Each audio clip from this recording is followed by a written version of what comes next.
I think he was right to start with Lenin because Lenin saw that imperialism was becoming financial in character above all.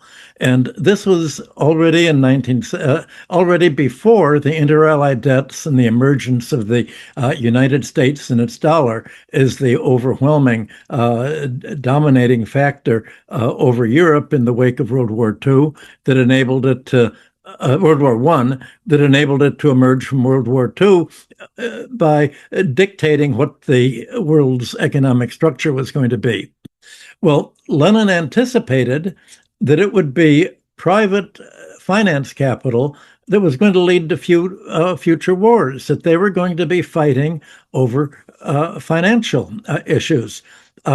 He didn't see that there was no way anybody could have seen that the United States, above all others, were going to emerge. And that's what made it hyper, or what I called super imperialism. It was one particular country over all the others. And the degree to which Britain and France and all the other countries felt so tied to the traditional idea that a debt is a debt, all debts must be paid, that they didn't protest and say, oh, this is going to lead to chaos. Only Keynes, that wasn't really a Marxist, came out with that. And nobody had been prepared for imagining that the dynamics that Marx and all the classical economists had described as the dynamics of industrial socialism evolving, industrial capitalism evolving into socialism as they relied on public investment and the state to take over basic monopolies and the keys to the economy so that they wouldn't be monopolized and turned into monopoly rent-seeking. It's hard for anyone with a materialist approach to history to see why didn't history take the logical approach of everybody trying to act in their own self-interest. I have to and the Vijay mentioned the Social Democratic parties voting for the war. You already before the war, you had the British Labour Party supporting Britain's African imperialism in South Africa, because that was what was supporting Britain's economy, including its labor force. And you already had among the bourgeois economists saying, well, all of this is developing our economy. Whereas Marx had given a speech before the Chartists around 1844, the Chartists, I'm not sure of the date, saying that, well, British imperialism is going to develop backward countries such as India, and it's going to replicate itself abroad. That's not what British imperialism or any other imperialism did at all. At home, it wanted to reform itself and make itself low-cost, competitive, and capitalist economy, but abroad it wanted to recreate the rentier economy: land rent, natural resource rent, monopoly rent from investment in railroads and other infrastructure. You already had, by the late 19th century, the world dividing into two different kinds of economy: the Western industrial capitalist economies and then non-capitalist economies abroad. And it was largely the financial sector that had put together the financing of the rentier grabs, the railroads, all the capital investment for infrastructure, and the promoters of their own national countries, Britain, France, other governments, standing up for their creditors when they sort of moved their troops into Egypt, Tunisia, and other countries that were defaulting on their foreign debts. So, how did industrial capitalism evolve in this self-destructive way that it's become in the West? Well, it's become something other than what Marx and everyone else in his generation expected the dynamics of industrial capitalism to become more efficient, and efficiency led to public investment, and that led to socialism. And if there were monopolies, they would be socialized in due course into socialism. But that's not happened. The West has become privatized and Thatcherized and financialized. And that's what has led the United States today to have the foreign policy, the rules-based order that we see under Donald Trump and his America First order. The United States, unlike the condition in 1945, is no longer an industrial power. It's deindustrialized. It's offshored its labor. And it's no longer the kind of Roosevelt public infrastructure developer to develop the economy. That's all been privatized and financialized. And this has left the United States as a high-cost economy. So without dominating the world's industry, agriculture, technology, even military technology, how is the United States going to maintain its living standards today? The only way it can do it is by exploitative means. And the only thing it has to offer is not industrial help, not financing. It's the offer not to destroy other countries, not to invade them, not to bomb them, or not to do what Donald Trump did and raise tariffs to deny them the American market, to which they'd become accustomed and cause financial chaos if they didn't join the split in the world between American-dominated Western finance capitalism, rentier finance capitalism, and the rest of the world, which has sort of reinvented the wheel of industrial capitalism along the lines that Marx explained and that all of the industrial nations of Europe and the United States were following in the late 19th century. And what China's doing, it's socialism with Chinese characteristics, but you could call it capitalism with Chinese characteristics, because it's the capitalism in its view is evolving naturally into socialism. So what happened in the West? Well, the rentiers fought back. They fought against socialism, and in fighting against Marx, they fought against the whole concept, value theory of classical economics, trying, and the ideal of industrial capitalism bringing value in line with price. I should say bringing prices down to the value and getting rid of the rent seeking, getting rid of the hereditary landlord class with its land rents. Well, now that you have not ended up doing what the first claim of the Communist Manifesto is, tax or socialize the land rent, it's been privatized and it's in the hands of the banks. Rent today, how real estate rent is for paying mortgage interest to the bankers. So there's just as much land rent as plagued the 19th century. It's gone to the financial interest. And Vijay mentioned the 2008 crash.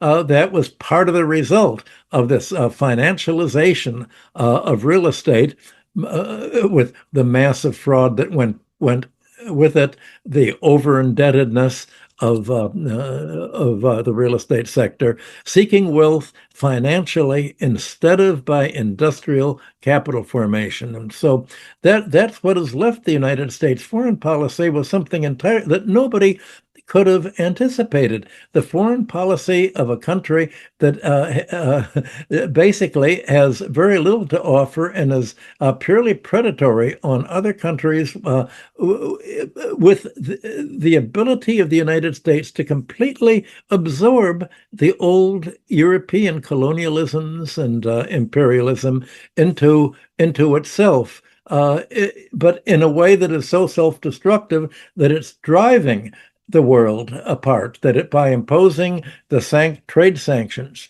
on Russia, China, the BRICS, and any country that's asserting its own self-sufficiency, it's forcing them to do the equivalent of protective tariffs to realize we can't depend on the United States or on Europe. We're going to have to develop our own economies and are reinventing the wheel. So that the result of American imperialism, ironically, is to create exactly the opposite. I guess that's what you would call the ultimate internal contradiction of industrial capitalism turning into finance capitalism. Because the context are the laws of motion, that we're talking about a system, an interconnected system. And I want to give an example of the oil trade, since you've just mentioned how much the character of imperialism has changed in recent years. The key isn't the key for oil for the 20th century was you want to own and gain control of oil resources because every country needs oil. And if they don't, you want to isolate them and force them to do what you want them to do, you cut off the oil supply, and then they can't run their factories or heat their homes or light the phones. Well, all that began to change with the petrodollar. The Americans said, you can want to quadruple the price of oil? That's wonderful. Most of the oil companies in America, England, and Holland had their oil domestically at home. And when OPEC quadrupled its price, that made huge profits for the American oil companies on their own oil. They welcomed it. But there was one condition that OPEC had to do. You have to invest all of your oil earnings in United States banks or bonds or treasury securities. And it was the petrodollar inflow into the dollar that financed America's military spending buildup throughout the late 1970s. Well, you had the same thing in Iraq. America seized the oil. And what did it do? Well, China came in to develop a lot of Iraq's oil resources, but all of the sales of Iraq proceeds get turned over to the Iraq government that turns them over to the United States. Same thing with Venezuela. In the last week, Donald Trump said all of Venezuela's oil is going to be sent by ship to Florida. It'll be unloaded. And from there, it's going to be exported. And we may export some to China because Venezuela has some deals with it. But all of the proceeds of oil are going to be deposited in U.S. banks. And Donald Trump, will decide personally what's going to happen to it. Well, it's the financialization of the oil trade that has become the key. And I was saying before you came on board, Vijay, that on Democracy Collaborative site, I have a whole analysis just published this morning on how America's rule of law is centered basically on the oil trade as the key to controlling the world economy via the American control. And you could apply the same thing to the copper trade and all of the other trade. So it's become financial in character, not simply a natural resource rent, but financial rents and dollarization. And all of this is part of dollarization. And in 1970, when I went to the White House in 1974, I actually was a consultant to the White House and the State Department on oil because I had a background in analyzing the oil industry for Chase Manhattan. It was the only way I could have learned about it, working with Standard Oil and writing. And the State Department and Kissinger said, if you don't deposit all of your earnings in dollars, it'll be treated as an act of war. Well, Donald Trump echoed this last week. He said, we're going to fight BRICS, because what if BRICS has its own currency? I don't see that as happening yet, but he said if they have he's appalled that Venezuela had already in 2017 said we're going to begin pricing our oil in other currencies. And finally, the rumor was just before Trump's invasion, Venezuela was going to be pricing its oil in Chinese currency because it was selling the oil to China after all, and the dollar was going down against the Chinese yuan as it was going down against the euro and against even sterling. So the laws of motion are financial in character, not simply the familiar old conflict between employers and wage earners. We're talking about what Marx said, finance is external to the economy. It's not part of the industrial sector. It's external from above. It's the sphere of I think is it marketing. It's not the sphere of production. That distinction has to be drawn. Well, one of the reasons that America's been deindustrialized is because it's become financialized. And finance has always lived in the short term. It's exploitative. It scratches the surface. And if you're a financial, you had, amazingly enough, a very good criticism by Donald Trump of Raytheon and the military-industrial complex. He said, we're not going to deal with companies like Raytheon anymore because we know that they were ripping us off. We know they were overcharging and having huge monopoly rent because the Defense Department never even audits its budget. You can grab whatever you want. But Trump said we know they're overpriced, but they're not producing good arms. Look at how Russia and China have pulled ahead. And he said, what has Raytheon used its money for? It's done stock buybacks and it's paid out dividends. And the American economist Leskanik has showed that 92% of the Standard & Poor's 500 companies have paid their cash flow, profits and cash flow, out as dividends and stock buybacks, leaving only 8% for new capital investment. Well, the whole dynamic of financial capitalism was to use the profits to reinvest in new factories, means of production, hiring more labor. And Marx said that's what makes profits an element of value.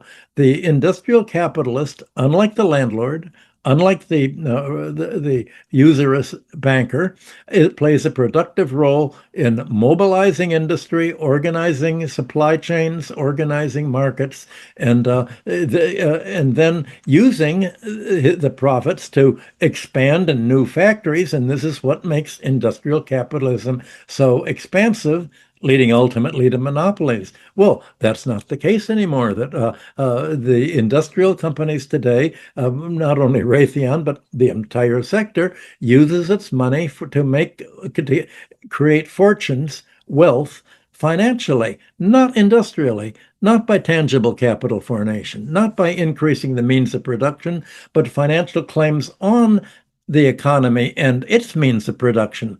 So what I've been advocating is, in order to understand this dynamic, you need to get rid of the anti-classical concept of GDP. There are two parts of GDP. Rent is not a product. When credit card companies raise their interest rates and their penalties, this is called providing a financial service. It's a product. And when landlords collect rent, that's the landlord's product. Who am I going to rent to, and what am I going to charge? And the bank, all of these, what appear to be profits, are economic rent. Well, that's what Marx wrote his theories of surplus value all about. What is a profit as opposed to rent? What distinguishes the industrial capitalist from the landlord, banker, or other rentiers? And that distinction has been dropped. And if you look at the composition of America's GDP and England's and Europe's, you find it's almost all rentier. Less and less is industry. That's what makes the U.S. GDP so overstated relative to, say, China's GDP, which is actually focused on reinvestment. And obviously China has has gone overboard in financializing its real estate market. And there's still a fight over that over there. But you see the difference. And I think once you look at the statistics, you're going to see the laws of motion, and you need the statistics in order to show what's happening. And that's why most of my life I've spent actually doing statistics on these, because people won't believe it otherwise, even no matter how clearly you explain everything. Once you actually show where's the money going into capital investment, you just see the shrinkage and how self-destructive industrial capitalism is as it's parasitized into this. But the fight against socialism has destroyed industrial capitalism. That's what's so ironic.